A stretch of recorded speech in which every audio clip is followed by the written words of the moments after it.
right. Okay, it's good to see everyone has joined us bright and early this morning. Let's get things started, shall we? So, first of all, thank you for joining us today at the Your Future in Education Secrets of Success panel. My name is Tess, and myself and my colleague Simon will be hosting the session today. So before we kick off today's event, I'm just going to let you know what you can expect in the next hour and give you some pointers on how to get the most out of the session. So bear with me for 1 second. So for today's session, first we're going to hear some housekeeping rules and some pointers on how to get the most out of the session, how to ask your questions. Then Simon will just introduce you to the Your Future in Education series, and we'll throw over to our esteemed colleague Warren Poole, who will introduce our panelists. And then we'll be able to take a short Q&A where you can ask the panelists all of your questions. After this, we'll just ask you to complete a short feedback poll on how to make our events even better for next time. And then we'll leave you just with some pointers and some further resources for the Your Future in Education series.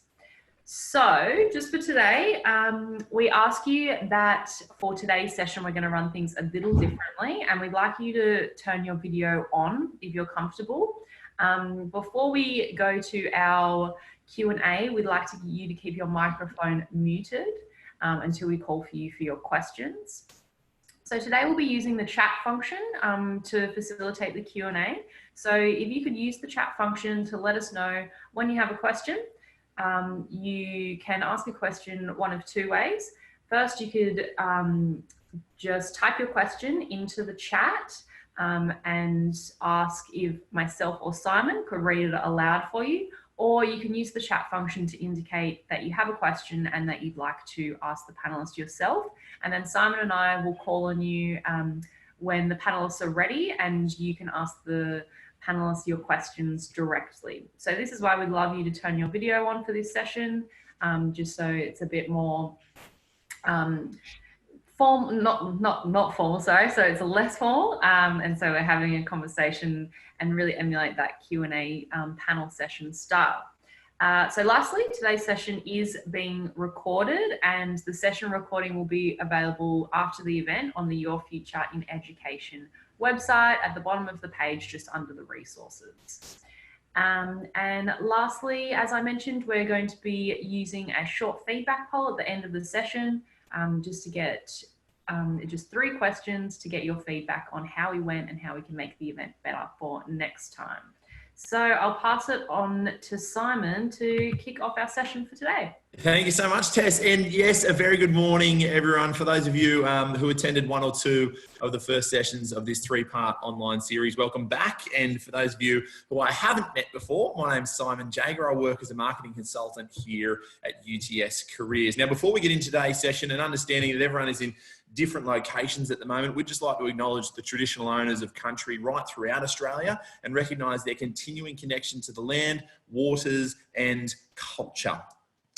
We pay respects to their elders, past, present and emerging. So again, thank you so much for joining today's Secrets of Success panel. We are extremely privileged to have the panelists we do here today. We'll introduce everyone shortly. But before we do, a quick reminder that today's session is, yes, the 3rd session of the 3-part Your Future in Online series that's been taking place right throughout the week. The whole aim of this online series is to help our final year students, so you guys really prepare for life after uni and put your best foot forward towards starting a successful career in the education sector. There has been a lot of great information shared throughout the week, and as Tess mentioned, if you weren't able to make it to the other sessions, the good news is that all the recordings of the sessions have been made available to you on the website. You can see the link up there on screen right now, uts.ac/YFIE20. Make sure those letters are capitals. Now, as we launch in today's session, what I'm going to do right now is just hand things over to our tertiary supervisor coordinator, Warren Poole, who I'm sure you all know very well, who will be facilitating today's session. So please take it away, Warren. Thanks, Simon. Simon, I'd also like to acknowledge the lands of the Indigenous people upon which we gather today, right across New South Wales and Australia itself, and pay my respects to elders past and present. People, can I start by acknowledging and thanking both Simon and Tess? With the introduction of the COVID virus into UTS, we met with a significant challenge. And I think my first email to Simon, and Simon's been leading this now for a few years, I said, Simon, I can't see how this can go ahead. And Simon said, it's going ahead, and it will be, and this is all Simon's organisation. So Simon and Tess, thank you so much for supporting the students at UTS in this endeavour. It's my privilege to welcome 4 esteemed colleagues, and I say colleagues because they provide us with a range of experience in education. We have Leela Malarchik, Leela, Order of Australia, Service to Education, currently working for the Gonski Institute as a professional learning director. Prior to that, she was a principal and retired as Director of Secondary Education in New South Wales. The next person I'd also like to welcome is Phil Seymour. Phil is currently the President of the New South Wales Primary Principals Association. Phil has been a principal for an exceptionally long time. Started out teaching in a very, very small school down in the Snowy Mountains, and has a breadth of experience in education in all areas. And he may give a bit of an insight to some of the politics which are happening behind the scenes with what's currently playing out in schools. I'd also like to welcome 2 teachers, 2 colleagues, Tom Burke.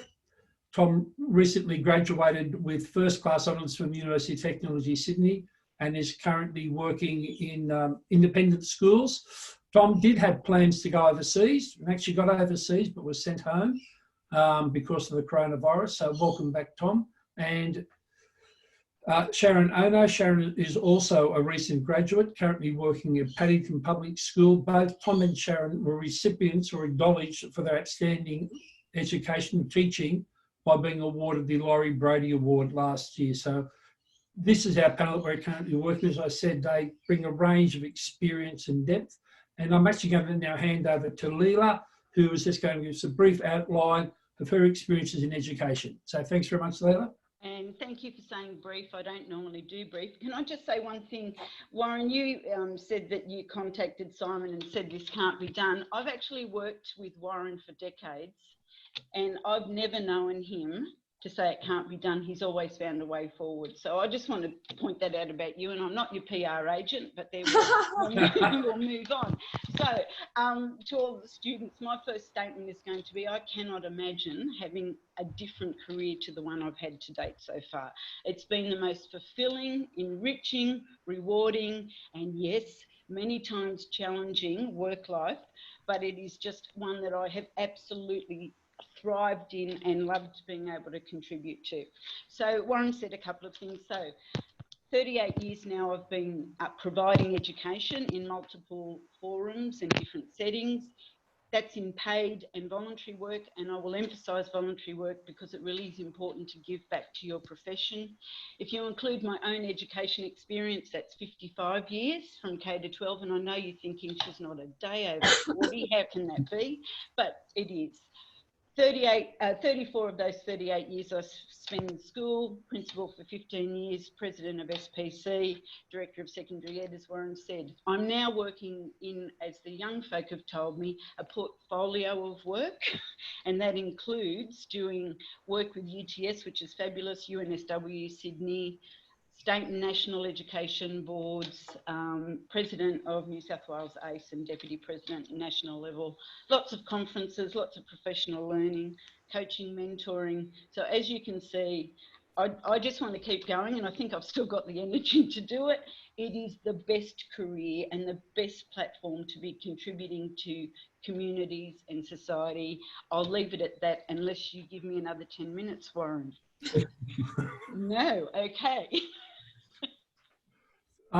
Phil Seymour, I've said, is currently president of the Primary Principals Association. Phil, could you just outline for us your career, please? Yeah, thanks, Warren. I've got to follow Lila. Good on. Okay, look, yes, I am a primary principal who's currently offline, so I'm not in my school. So I'm working with the Primary Principals Association, which is one of those associations of the 1,700 government primary principals from New South Wales. I'm also Deputy President of APA, which is the Australian Primary Principals Association, which is cross-sectoral. So looking after about 7,500 primary schools across Australia in government, Catholic and independent schools. Look, I've been a principal for 22 years. I've been a K to 6 teacher. K was the hard part, certainly for me. Fabulous career, as Lila said, have enjoyed it totally. I've probably worked in about 8 schools. I was a consultant in the region in classroom practice and road safety a long time back. Loved getting out into schools, loved being part of schools. In the current role, I just miss kids, actually, that constant day-to-day meeting with kids. That's the loneliest part of the job. But I'm based on level 4 at UTS. Happy to have visitors drop in whenever they can. As Lila said, best career ever. Okay, thanks, Phil. Now I'd like to invite Sharon to outline her illustrious career. It's pretty short compared to Leela and Phil's. Basically, I was in all your positions this time last year, and then now I'm a first-year graduate teacher at Paddington Public School. I got that through the graduate recruitment program, which I'm sure a lot of you will probably be going towards your interviews this year, if you want to work in the public school sector. And I guess I started this school year at Summerhill Public School teaching gifted and talented, or should I say gifted and high potential students, and then moved to Paddington where I'm teaching stage 1 students. So that's how long my career has been, 1 term. Before I go to Tom, you just might give us a brief outline what that 1 term has been like, please, Sharon. It's been a unforgettable one. It's been quite chaotic in the sense that I've been at my first school, then my second school, and now I'm teaching from home. So at the moment, I'm working on site, so at school, 3 days, and then working from home 2 days. And that means having all your digital platforms and connecting to families from online, as well as being on site for the students who are at school. Thanks, Sharon. Now, Tom, as I said, will graduate when they have a graduation, first class honours. So, yeah. Tom, just outline your introduction into education, please. Yeah, sure. So, at the moment, I'm working, well, not really working as a casual teacher at various independent schools, so Newington and Scots primarily, which started off because I received the Newington College Primary Teacher Education Scholarship last year, and I got to spend my last 2 pracs at their Lindfield campus, as well as 2 days a week helping out in teaching associate capacity. So I've continued my work there. They did want me to kind of come on as a full-time intern at the end of last year, but I decided that I think taking a little bit of a break after studying rather than just jumping straight into the full-time teaching suited me a little bit better. And since then, I've also started hosting gifted and talented workshops through an organization called Gateways, and excited to do more postgraduate study about teaching, understanding more and specializing. And yeah, that's about it. Okay, thanks very much, Tom. But now let's go back to Leela. Leela, I'm aware at the moment you're mentoring beginning teachers. Could you outline for us some of the, I suppose, tips and traps, some of the hints to help our beginning teachers, please? Well, certainly. And does that mean I have the next hour? Yes. So are you, Warren, you're referencing once they've started work? Once they've started, yes. Okay. So, well, one of the first things I'm going to suggest is please make sure that you've got yourself a network, and it doesn't necessarily have to be only in the school. Maybe join professional associations, the union, etc. So you just get a broader view. Within the school, may I suggest that you surround yourself with the teachers and the staff that you see are highly respected. Sometimes it's easy to fall into groups where they may take shortcuts in their work as a teacher, and that's not always handy. It's not always beneficial for you or for your students if you work around those aspects. You are subject experts at the moment. Please don't think that that means that you are teacher experts. And in fact, as I mentioned, it's been decades longer. I'm still learning. I'm still honing my skills. I'm still seeking out professional learning. I'm still seeking out advice from colleagues, peers, mentors, myself. So reaching out is a strength. It's never looked at as a weakness, for sure. It'd be fabulous if you maintained a relationship with your senior executive where they knew you for all the right reasons. That would be a fabulous start to your career. I've got a few mantras that I throw around. So please just understand this, that firstly, good teaching is good teaching. Great teaching is great teaching, and poor teaching is just an absolute travesty for any child in your class. So even on a poor day, please be giving them the best you can. Be the teacher that you would want for your children or family members. Be the teacher or the colleague that you want sitting next to you, and be the teacher that you have observed and respected elsewhere. Now, Warren, I can continue, and you know I can keep going. I know but I was giving a pause. I'll give you a couple more minutes. All right. So those are some of the aspects of it. There are going to be times when you face incredible difficulties, and they will be emotional too, because everyone in school will tell you don't take it personally.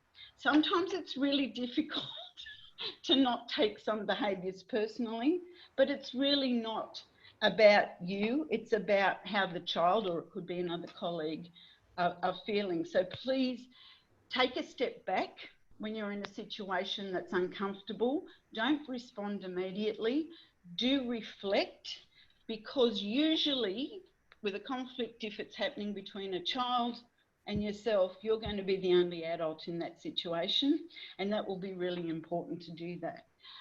In terms of, I've mentioned professional learning and professional associations, I think it's so important to have that richness.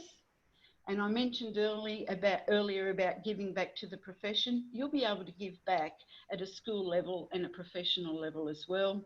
Please get involved in other aspects of the school. And I know you've just started or will be just starting, but your principals will be so happy to see you getting involved in a committee if you have time, coaching a sports team, getting to know children at a different level, a different capacity and setting, getting to know your colleagues in a different capacity as well will be another absolutely fabulous thing to do. Do you want me to pause now? Because I'm going to go to Phil. Phil, could I ask you also reflect upon the advice for beginning teachers? But Phil, I'd like you to share with everyone your recent support that you'll provide to the principal of Waitalabar, please.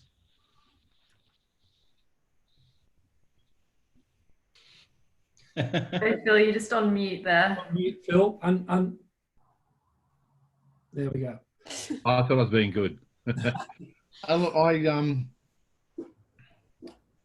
Waitalabar and I suppose a few other schools, they were the ones involved in the fires, and so our association's role, whether it's me centrally or our executive or it's our contacts across the state that are there to support principals in anything that happens.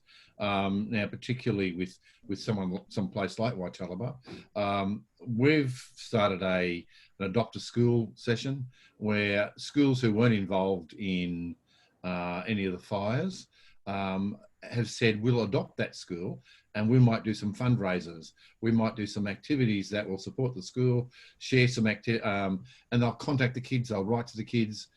Actually, it's amazing what's been happening. Actually, COVID's probably slowed things down a little, but the idea was to, we are part of a big network of schools, that we're all part of a big family. We all love working with kids and looking after kids.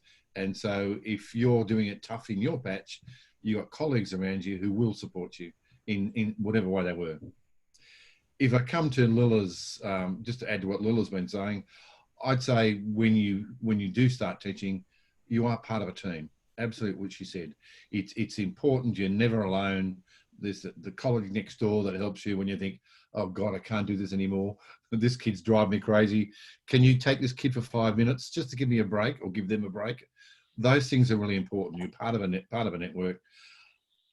And the other thing I'd say is work hard to know your kids. Get to know their background stories. Get to know them as individuals. One of the best things I found was going away on, when you're primary age children, go away on camp. If you do it first part of the year, you get to know those kids really, what they're like. You really understand them, the relationships they have, their little idiosyncrasies that sometimes, and you work out why they are. So I think get to know your kids and you're part of a team. Thanks very much, Phil. People, both Phil and Lilla, are underselling themselves. I can tell you now that both of these people, if you ever want to ask someone, if anyone tells you that teachers only work from 9 to 3, let me assure you that these people have been there at the crack of dawn and at midnight supporting colleagues and providing leadership. I know when I talked to Phil earlier in the year, the work he was doing during the supposed school holidays, supporting principals and teachers when schools were burnt down or washed away with floods. Thanks very much. Sharon, could you outline for us your experience as a beginning teacher, please? Yeah, I guess so. I went to my primary school to work. So I started the year at Summer Hill teaching gifted and talented students. And when I first got that role, I thought, no, not gifted and talented, please. But it was actually a wonderful experience in the sense that the students that I was teaching were super, they had their academic skills 100% down. Can you hear me? Oh yeah. 100% down, and they wanted to be there. So being in a classroom where the students wanted to be there and I wanted to be there was phenomenal. And I was also team teaching. So I had a teacher that I was co-teaching with who I was actually able to learn from every single day. So it was almost like someone was holding my hand, but not quite. And then of course, moving to Paddington, also a great experience, a smaller school. And all schools are very different, but yeah, I guess my experience in teaching, I guess now with COVID and all the online resources, I've got a bit of a leadership role in the sense that I am, doing meetings and teaching other teachers how to use the resources. But yeah, I've been having a great first term. And I think UTS certainly prepares you for once you're out in the workforce. Thanks. Like everything, yeah. It was pretty smooth transition. Tom? So just generally my experience straight out? Yes, please. Yeah. So I suppose the most interesting thing for me is that, like Warren said, I was doing my honours research during my final 2 years of the bachelor's degree. And I was doing some research about why we have fewer men in primary teaching and what's kind of led to that. It was a topic that I always found really interesting while I was studying whenever it came up, and I could go on about it for hours and hours and hours. But it led me to really... I'm sure we've had a lot of debates over the course of the degree. I just find gender and how that intersects with teaching and education really interesting. So going into an all-boys school via Newington and Scots as well, having that experience in the private sector and just really talking to all these teachers about their perspective on it has been so fantastic. So I think something that I didn't even realize would happen is that if when you stumble on some topic within education that you find really, really interesting, you're going to step into a workforce where you've got all these fantastic perspectives and people who are keen to discuss it with you. And that's really exciting I feel in my experience bouncing around different schools through casual teaching. just getting all these different perspectives, different experiences has been really, really valuable. Yeah. Thanks, Tom. Like all beginning teachers, we're bound to have learning experiences or mistakes. Leela, Phil, could you start to outline for me some of the mistakes that you think beginning teachers make, throughout your experience, please? Leela? Oh, okay. I was going to let Phil go first this time. Okay, Phil can go first. You're on mute. I'll go first. Yeah, go first, Lilla. Okay, it's some of the things that you've got to know what you do know, and you've got to understand what you don't know. And I was emphasising that earlier. So do reach out for assistance. But I used to speak with my staff about your practice in the classroom or within the school is policy driven, but that's underpinned by common sense and common decency. Now, whilst ignorance of policy doesn't defend you, common sense and common decency, as an example, is a way that you should be operating. I think another issue, and it's not these are not necessarily assigned to only first year out teachers, by the way, or early career teachers, but making assumptions about individual students' capacity to learn in the classroom. Your work is not about making assumptions. Your work is about understanding and knowing the capacity, and more importantly, knowing what Lilla or Tom or Phil or Simon need to improve their learning and their learning opportunities. You are in one of the most honourable professions, and what you do is going to impact on those children always. So please remember, as I take that one step further, any interaction you have with a child, any interaction is going to impact.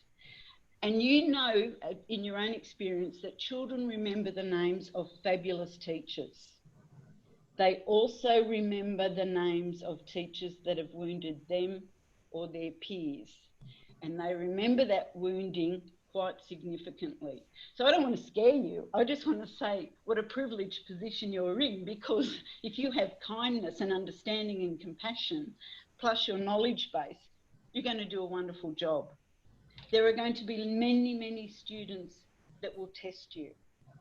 And part of that is, I should say, I've never met a student, and this is true in my 38 years, I've never met a student or a family around that student that didn't want the best for their child or for themselves, but so many of them don't understand what that looks like or what it could be. And that's part of our role as their teacher or their mentor or educator, to give them those life opportunities, to empower them. And I'm speaking about the families as well, because you can have that conflict that arises from that. So keep going, or hand over to Phil. Phil, please. Okay, look, I think I'll come back from when I was talking before, that you're part of a team. You're going to face things that you don't understand. Oh God, I don't know how to handle this kid who works like this or do that way. That's why you're part of a team. Talk to your colleagues. They will give you some great advice, mostly, on how to handle certain kids. I look at when I look back at my career, some of the kids, I think, you've been out on the spectrum, and I really didn't know the best way to do things. I didn't have those procedures down pat.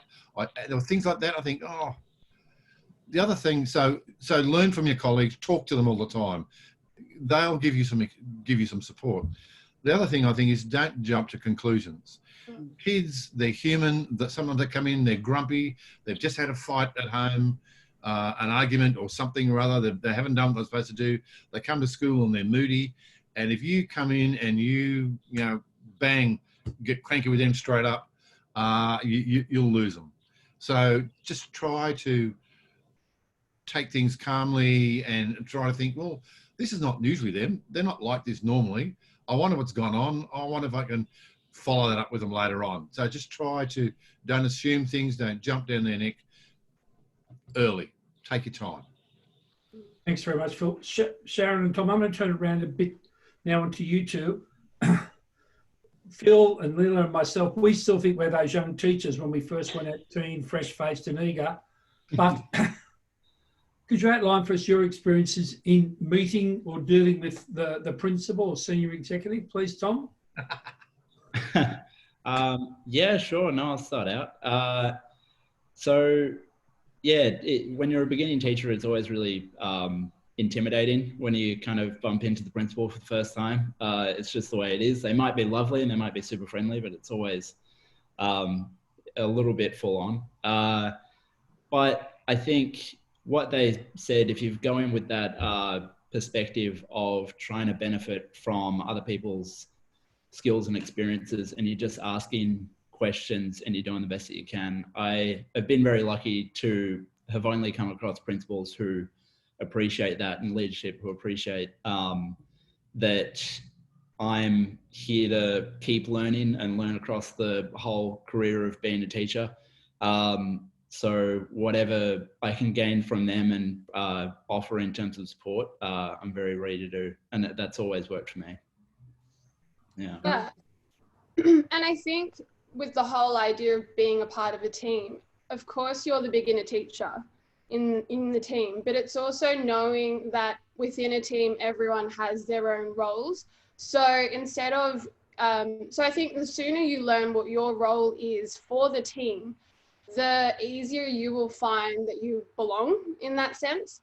And also, I suppose there will be teachers helping you out, but you also want to find out what your strengths are as soon as you can in order to help everyone else out. Because whether it be programming or student issues, etc., there are going to be times where you're going to need to lean on people and people are going to need to lean on you. So you do need to, the sooner you find out what you're able to contribute towards the team, the easier it'll be. I had another point. Oh yeah, and just I guess having your goals and your aspirations for yourself as well will help with your own job satisfaction, but also for the rest of the team, because guarantee there will be another teacher within the school who also has the same goal and wants to achieve the same thing. So being aspirational and reflective and always wanting, I suppose, self-teacher improvement. Thanks very much. We know at UTS about well over 80%, 84% of our students actually get employed in their first year of, after graduation. Many of them actually go through what's called the Department of Education suitability interview, and more than half of those people do end up in full-time employment. But at the same time, many of them actually have to go through the process of approaching your school as a day-to-day casual or looking for block work. So Phil and Lila, could you just outline for us what you are actually looking for in the beginning teacher who arrives on your doorstep, please? Can I say that learning the craft as a casual teacher is probably the hardest thing to do. Really, really tough, because you come into a school you might know, you come into a class you don't know, kids you don't know. They haven't built that respect with you yet. You don't know them. It's a really tough way to learn the craft. But if you have a set of little packages you have with you that you organise, you might walk in and you've got some stuff that'll be engaging with those kids, you might be able to, you'll do better. What I look for someone who comes into a school who's keen, enthusiastic, wants to know what's going on. You can feel they come in, okay, I know there's a school routine, I've got to try to learn that. In my schools, I've always had a folder I give teachers as they come in, the casuals. Here's the teacher's classroom, here's their timetable, this is a list of the kids, these are some of the idiosyncrasies these kids have. You need to look at those. So when you come in, I want you to look at that. I want you to have a quick skim. You come in half an hour early before school starts, have a quick skim what's going on. And I would also then introduce someone in the team from that stage who will then talk to you and say, look, today we're doing this and we're going to do this and this is what's happening, and off you'd go. So I want them keen. Now, then I'll invite them back. If they do work in the classroom, they make sure they correct it or collect it or whatever they have to do with it. So you're not leaving things behind for the teacher who's away off sick or whatever. That's really appreciated. So I'd expect day-to-day casuals to do that sort of thing. And then you try to get them into that routine of, you say, okay, when you come back next time, we'll carry on from there. I think keen, flexible. Oh, I had this plan, but gee, things have got to change. They forgot to tell me something else. Just roll with it. Okay, thanks. So, Lila? just taking from Phil speaking about the casual, because if a principal's happy, that casual work can then lead to temporary work, long-term contract work too, and that's going to help in terms of looking for permanent appointments down the track as well. So that's great. I'm just going to flip the question just so we can consider it. What are principals looking for? I believe you can ask the same question, what are students looking for in a teacher? They just won't articulate it the same way that a principal would, but I'm pretty certain it would be the same characteristics. And it has a lot to do with what Phil said. It's that enthusiasm, it's that caring, it's that compassion, it's not crossing the line because, you know, to be someone's buddy. Students actually respect teachers who are teachers and the adult in the situation, which I've referenced before. Principals are looking for casual teachers or teachers that are going to contribute to the school. They've got ideas. They're willing to perhaps share those ideas wherever it is. The feel and the smell of a teacher who loves to teach and is hungry to teach is just, and that just comes out. And, you know, principals do walk the corridors too, by the way, just to make sure they know what's going on. And that's really important, that teachers value and respect children, and they want to be there for the right reasons, not because they need to have an income, which sometimes can be the case in any profession whatsoever. So those things. Principals adore and value a teacher who knows that they may not have all the skills or a whole lot of them yet, but they're really willing to keep trying. And Phil's said a whole lot of these things, but they understand explicit teaching strategies and practices. And you can see that, as Phil said, every 40 minutes or 1 hour, or in a primary school, 6 hours is going to be different for that casual teacher to what it is for a primary teacher. But it's also important, I think, that any teacher, but especially someone that's new to the situation, has some research or evidence background to their practice as well. And you're all fresh from university courses, so you have that understanding of perhaps best behaviour management, best pedagogy in this situation. You are going to be perhaps teaching in subjects that you're not an expert in, but you know how to teach. And that's really important. And you know how to collaborate, and you know how to be part of a team, and you have initiative. Those characteristics are going to hold you in good stead. I just pause so you can move on from me. No, first of all, Leila gave away a trade secret of principles.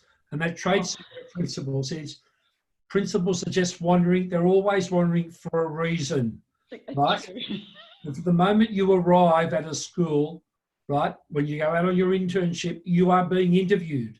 The moment you say hello to that last day of your final prac, you are being interviewed, I can assure you.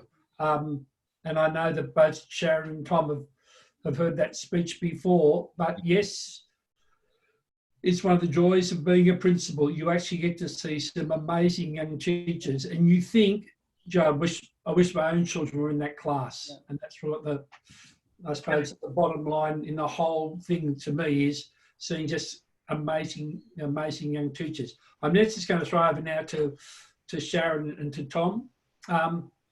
The impact of the coronavirus is having significant impact throughout society.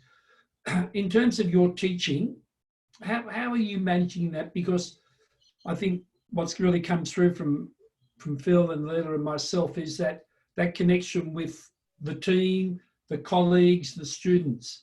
But you people are actually teaching to a certain extent in isolation. So Sharon, Tom, any comments about working from home, etc.? Sharon, you go first. I've enjoyed it. I mean, of course, I miss the students and seeing them face to face. But I guess the way at my school, how my stage, my team particularly, the way we've taken on board has been really phenomenal. I mean, I think the challenge has been embraced by every school, everyone. So it's nice seeing everyone's commitment to, you know, the students and families of our respective schools. But in terms of my day-to-day, like the practicals, it is a lot time consuming because you do have to roster yourselves on your, you know, days at school, days where you're at home, and all the lessons that you plan for the online teaching is shared amongst the whole stage. And like, so there's 4 teachers in my team, and we're all sharing the same lessons and ensuring that we've got consistency, so no families or students in particular classes there's no discrepancies. But I mean, all of that kind of back and forth communicating online is not so much a skill that I find a weakness. So I've been pretty okay with it, but I have seen some teachers really struggling to the point of, like, you know, quitting and so it is tough, but you've got to look at the positives. Fantastic. Mm. Yes, Leela. So just what Sharon said, you, that last sentence about they found it really tough, almost quitting, disengaged, exactly how students feel. Mm. Yeah. Good point. Tom. So it's one of the main things that I've found is, funnily enough, it ties into that skill that Phil was talking about before, about when you're a casual teacher and you've just got to spin on a dime and be really adaptable and improvise, which I think is one of the best skills you develop doing casual teaching. Funnily enough, that's transferred into this circumstance with online teaching. It's just being able to not really have any preconceived notions of what's going to work and what's not. Doing your best, but then even if what your best doesn't work in that moment, being able to come up with something else and just roll on to another idea. Because I've had that in a classroom where a teacher will have left me a plan for the day, and then it turns out that they've already done all of that, and then I've got to come up with 6 hours worth of teaching that I had no idea I was going to do.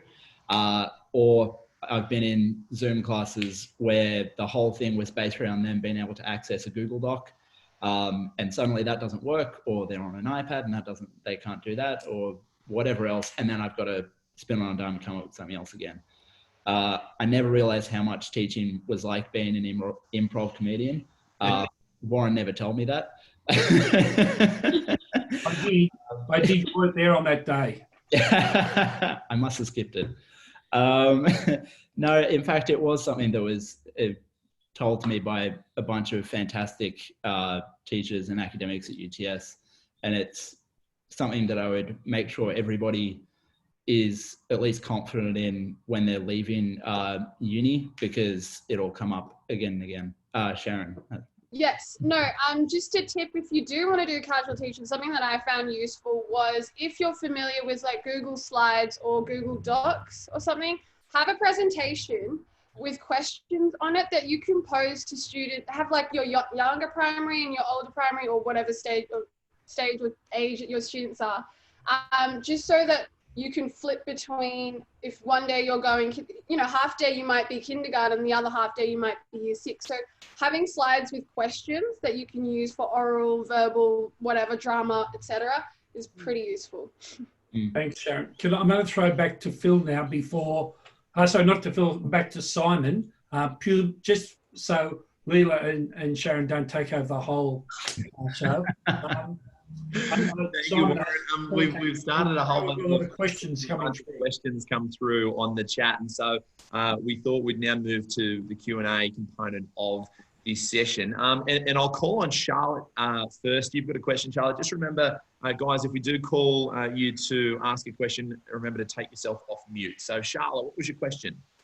Hi, yes, I wanted to ask, in terms of opportunities that may arise as beginning teachers, or as we look for teaching positions, how do we know what school will be the right fit for us? Or how do we kind of judge it along the way? Or is that completely irrelevant? Should we not be thinking about that? Ooh, it's a good one. The I can- school- Please go ahead first. I should mention that it's really good not to just jump in all the time. Look, the underlying principle of why you're in teaching is because you want to provide quality education for all children. And we may have preferences, and that may be based on geography or whatever, and you can work around those aspects. The school is going to be looking to meet the local needs of their students too. And part of that whole scenario of interviews and applications, there's going to be specific criteria. You're going to know if you fit within that criteria yourself, and if you can respond to those questions that they're asking you, etc., etc.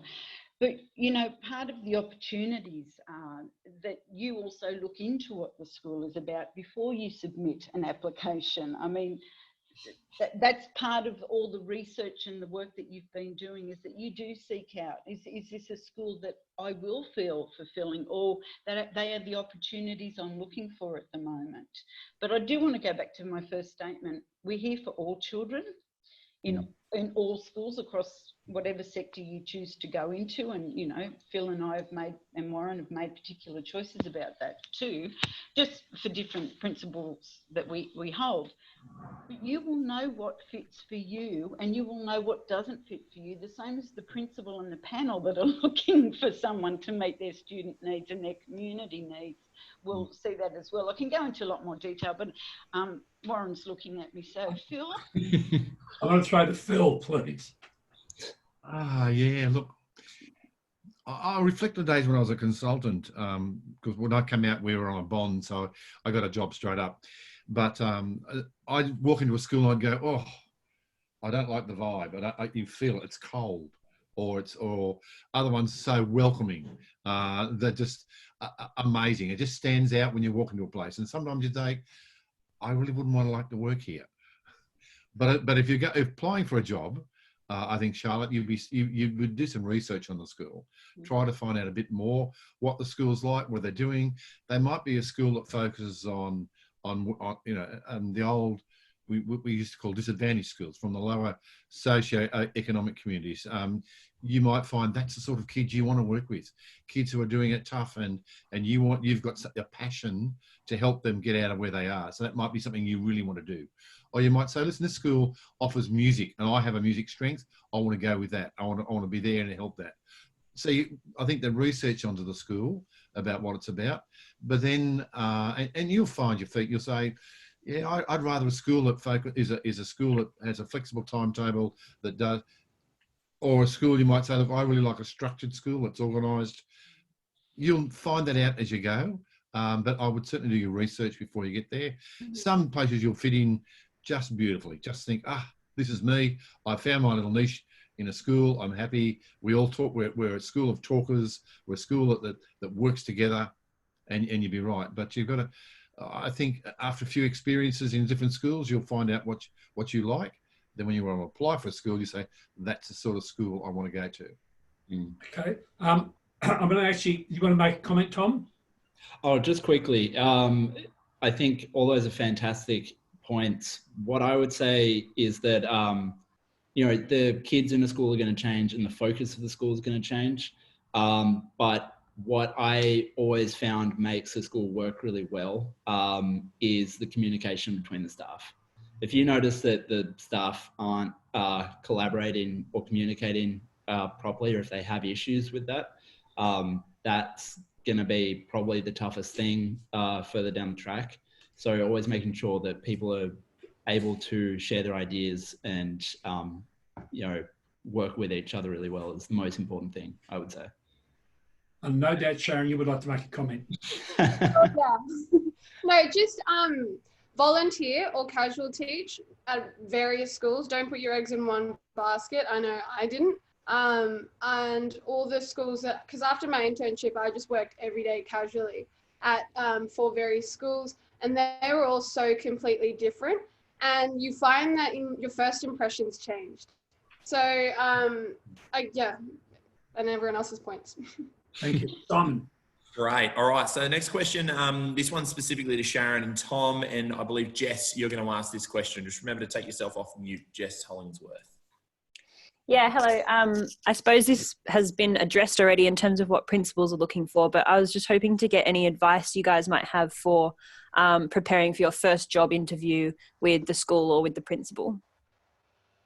Yeah, for me, I was casually teaching, like I said, and at all the schools, I sort of said, hey, I'm available next year for full-time work if there is any. And yeah, they all said, here's an expression of interest. It was within the school as well, so it wasn't posted online. So luckily the casual teaching or the volunteering or whatever it is that you're going to be doing, often you'll be, you can ask for expression of interest for the following year. And the expression of interest will have the criteria in which you're going to write your response to, but also those points will probably be the questions that they'll ask you in the interview, because that's the focus that they have at the school or the kind of teacher that they want to be hiring. And so I think for the school that I got the job at, which was Summerhill initially, they were looking for a gifted and talented teacher, but of course they didn't say that in the criteria, but they said something along the lines of like, how do you cater to various learners or diverse learners? And so little things like that, you can kind of pick that perhaps they're looking for a type of teacher. And then, yeah, was that the question? Did I answer that? Yep. Well, Tom? I think, yeah, Sharon's point is great that like when they give that criteria, addressing that really clearly. And I mean, talking about the professional standards, I'm sure have been drilled into everybody over the course of their degree. But I would focus specifically on the side of professional development during addressing those standards, because as you're coming out of uni, you don't have a lot of experience. You don't have a lot of teaching experience. You're fresh out. But if you're very clear to them, this is my plan for how I'm going to continue to develop as a teacher at your school, then that's going to make you stand out really clearly, because they see that you've acknowledged that you've got a long way to go and you actually have an idea of how you're going to get there.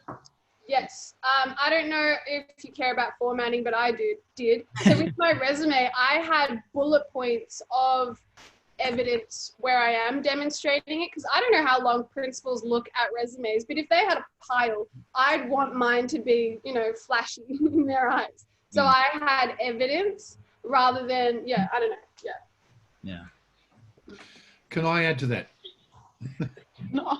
Just a couple of points. So when you're preparing for an interview, so you get to an interview, and as both Tom and Sharon said, there are criteria you need to address. That's fine. You'll certainly have those sort of questions around those. So you need to prepare for it. So you need to sit down, and I'll always ask a question about what qualities do you bring, or what have you got that makes you want to be that I want to pick you. So have an answer in your head. Have it set out. Don't get there and sort of try to think.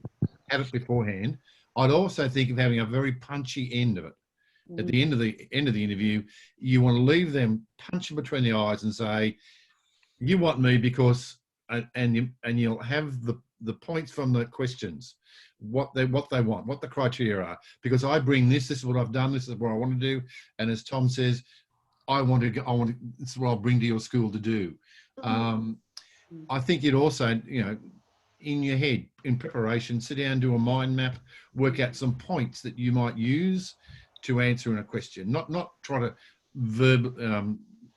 learn off by heart an answer to a question, but some points that you might use in a question on a literacy classroom, or how I do behaviour management in the school. Have some really key points that you can drag in, and then have some anecdotes, some things where you've seen or done. For example, I've done this on my internship, or in my practice, this is what I was doing. I saw my teacher do this, and this is how I would do it, the same thing. Just makes it a richer, better experience for you. Levi, have your say, please. So further to Jess and everyone else, there's a whole lot of other things to do with interviews too, and you need to pace the interview, and that is a great flaw of many people that are being interviewed by a panel. So don't do short brief answers, or don't do 20-minute responses because it's normally up to you to be responding.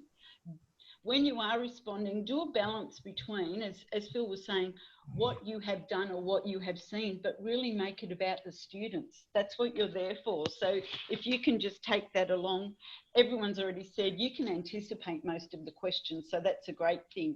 Please remember, an interview is not show and tell. I don't know how many new teachers want to bring along props. May I suggest that you don't necessarily take along? Would you like to look at my program folder? The answer will be no, or it will be a polite perusal. Be articulate. Don't respond with yep or yeah. Dress according to a profession, to a dress code. And I know I'm going down to 101, but these are things that people don't think about as well. Look at your own body language. I know this might sound a bit daggy and self-serving. Sit in front of the mirror before you go to interview. Do some interviews, or respond. Look at how you hold your head. Are you folding your arms? Where are your hands? Are they on your knee next? All those sorts of things can be distractions in an interview. So those aspects are really important. Don't look at one person on the panel. We could go on and on. So there's the bigger and there's the micro with the interviews as well. But certainly make it about the students. Simon, can I ask, before you ask the next question, Simon, I've never lost control of a class as much as I've lost control for. Next question, please. That's all right. All right. So just setting expectations. If everyone's okay with it, we might run a couple minutes over just because we've got, well, there's been 4 other questions asked, and that'll be it for today. But feel free to maybe only 1 or 2 responses here. Panagiotta, if you don't mind, I'll just go in and ask this one. But Sharon and Tom, are you using Google Classroom or Zoom or both? If you're using Google Classroom, how often are you posting work online? Oh, well, I mean, I think it might be better answered by you, Sharon, because I've really only been using Zoom for kind of isolated workshops with kids. So I haven't had to do a lot of follow-up posting of work. So maybe that's something you can answer. Yeah, so different schools will have different things. I've talked to other teachers that from UTS who are doing completely different things. At my school though, 3 to 6 are doing Google Classroom, K to 2 are doing Seesaw, which is it's almost like a posting forum, chronological order type of thing, and kids just log onto their account and fulfill activities if there are any. I guess, how often am I posting? Every day. We're trying to minimize online work, but because they are K to 2, the Seesaw forum where you can post activities seems to be favored by families purely because it's less parent doing the teaching, because it's all, you can do your audios, your videos, the teacher's talking to the student through that app.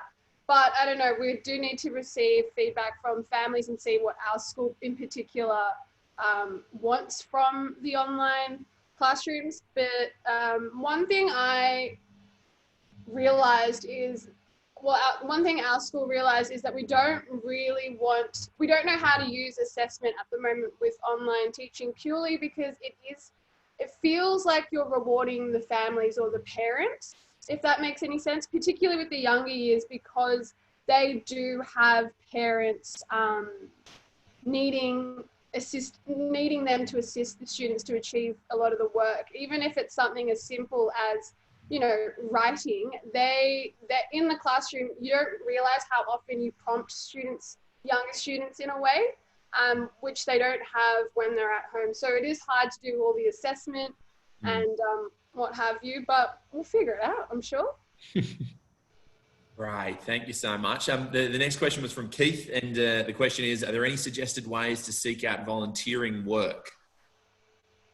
Anyone wants to jump in on that one?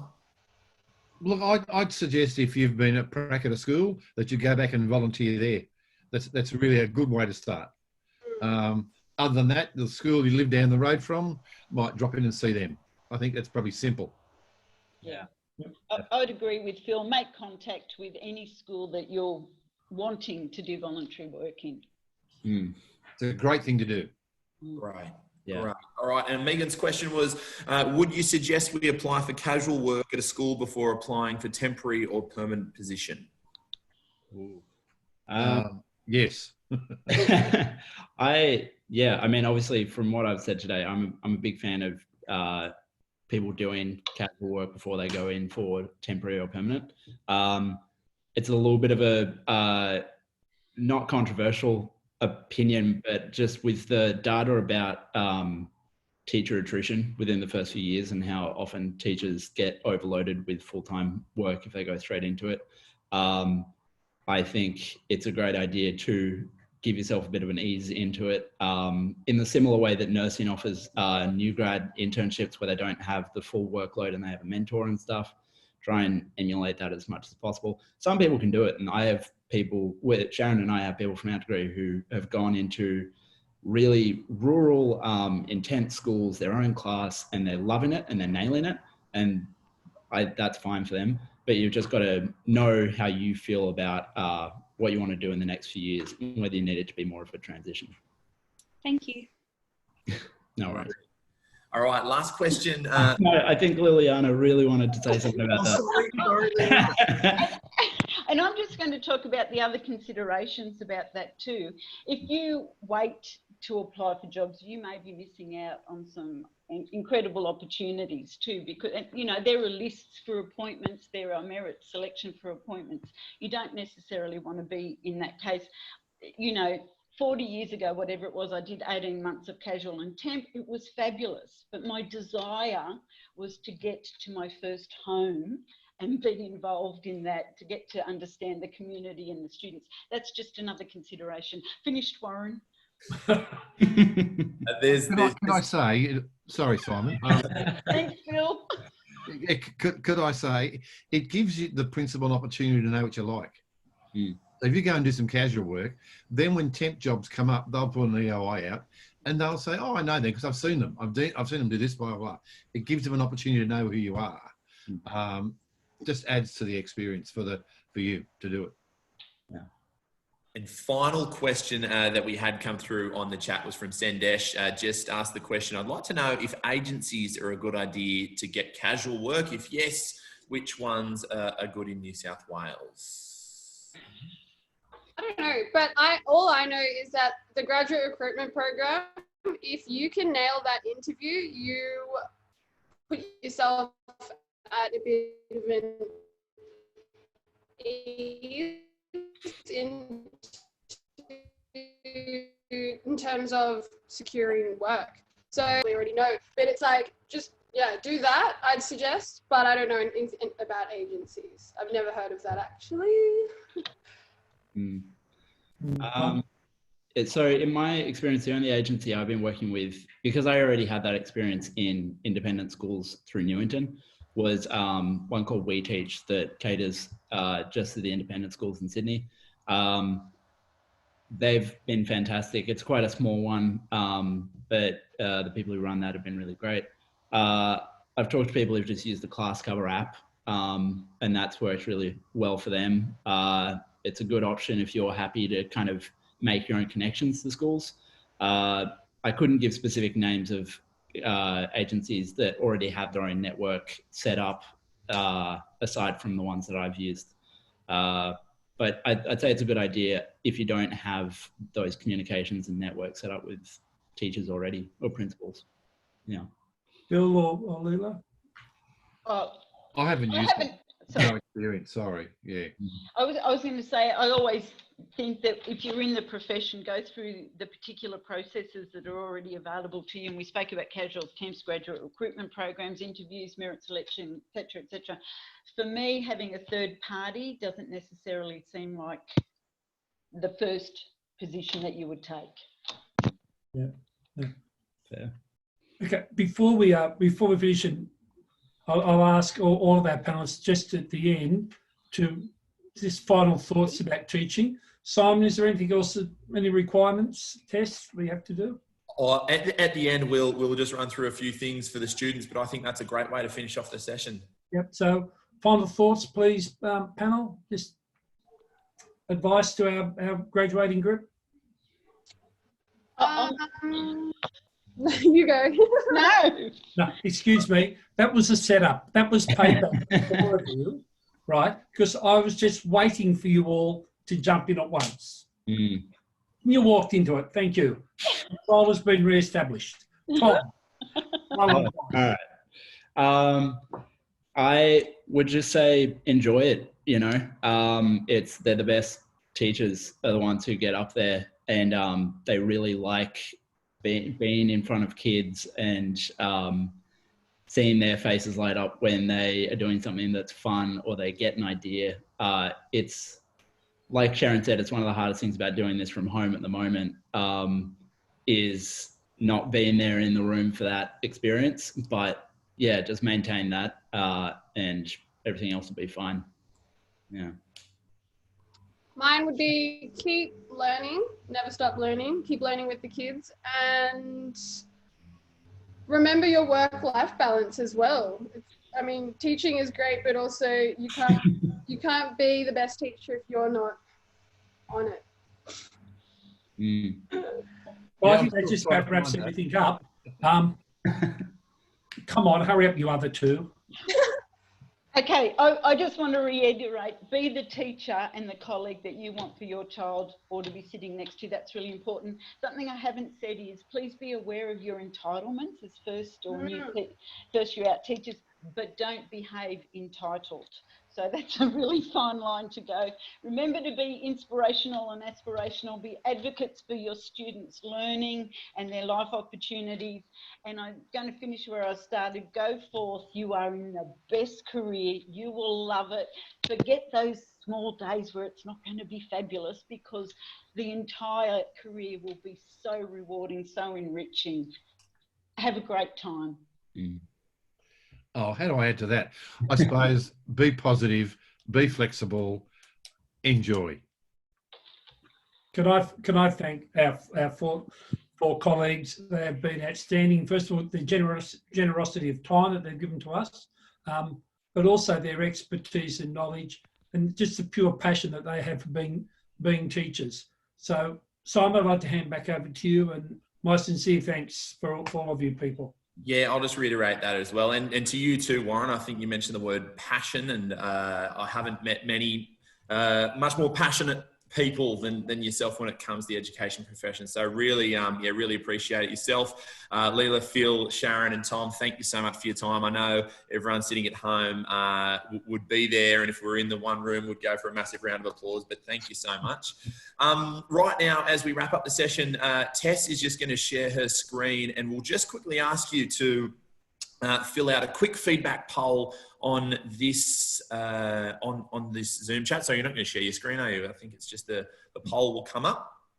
I've just shared that poll with everyone. So you just take a few seconds. There's only 3 questions just to help us out. Does anyone need to know the answers? No. We can help them. Oh, I think I might have accidentally ended this. Oh, I'm meant to be the Zoom expert. Sorry. Let me relaunch it for everyone. There we go. Oh, so we've got it back up for everyone. Mm. Sorry to lose.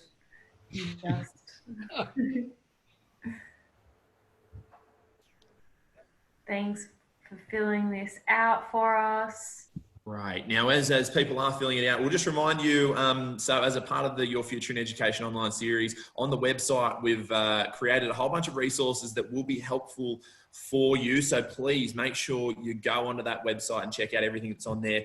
One of the things that is on there is the virtual expo section, which highlights a lot of organisations that will provide opportunities to work in New South Wales, interstate and potentially overseas as well, if and when the time is right. Also, a number of organisations who are there to help support you throughout your career as a teacher. A reminder that this particular session, it was recorded and it will be put up onto the website. So make sure if you want to go back and check out what happened, or alternatively, you have friends who couldn't make it to today's session, direct them to that website. That'll be there. Also on there as well, is something that came up a fair bit throughout the course of this week, the chat around video interviews. And I mean, as the world rapidly transitions to an online environment, video interviews are becoming fundamental to, I suppose, the modern recruitment process. So we've just launched the video interview practice tool, which allows you to practice an interview as many times as you like, or alternatively, submit an interview for review by one of our UTS Careers staff members. So a really helpful tool. And the whole aim is to help you strengthen your video interview experience. The other thing on that as well, next week we have a session called How to Ace the Video Interview. I will share the link to that session in the chat right now. If you're around and you'd like to go to that session just to scrub up on your video interview skills, feel free. But apart from that, thank you all so much for attending. We hope you had a brilliant time and hope you got a lot out of it. I certainly did, listening along, and it's almost made me reconsider the profession I am in. So there is the upcoming session there if you wanted to see the ACE, the video interview. But apart from that, thank you so much and have a great weekend. Anything else to add in, Tess, Warren? I just want to say a massive thank you to our panelists and to Warren as well for making this session possible. I know we're getting some really lovely messages in that chat as well, just from our students saying how useful and valuable it was. So thank you once again for coming along and joining us today. Pleasure. Thanks, everyone. Enjoy it. Stay safe.